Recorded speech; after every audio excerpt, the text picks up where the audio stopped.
Class 10 में physics का light chapter का एक टॉपिक है laws of reflection of light. उसके बारे में समझते हैं क्या होता है।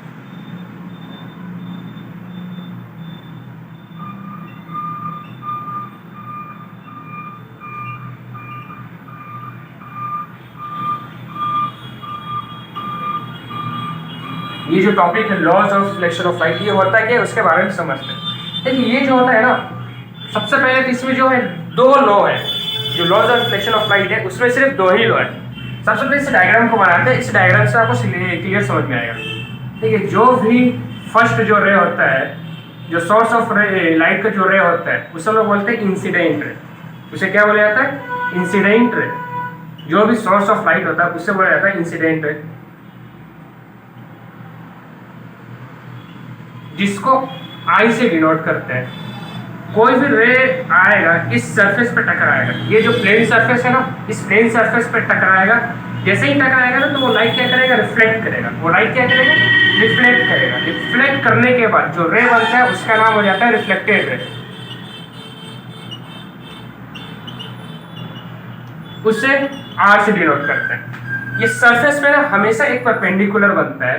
ये सरफेस पे एक हमेशा परपेंडिकुलर बनता है, जिसको हम लोग बोलते हैं नॉर्मल। इससे अब क्या बोला जाता है? नॉर्मल। एन से जिसको डिनोट करते हैं। अब जो दो लॉ है ना उसके बारे में समझते हैं।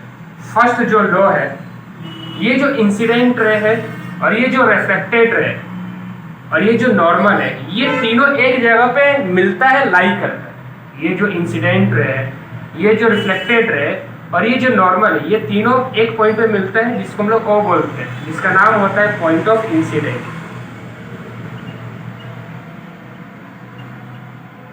यानी कि incident ray, reflected ray and normal light at a point ओ।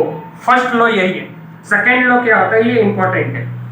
ये जो इंसिडेंट रे है और ये जो नॉर्मल है, इसके बीच में जो एंगल बनता है, ये जो इंसिडेंट रे है और ये जो नॉर्मल है, इसके बीच में जो एंगल बनता है उसको बोलते हैं एंगल आई।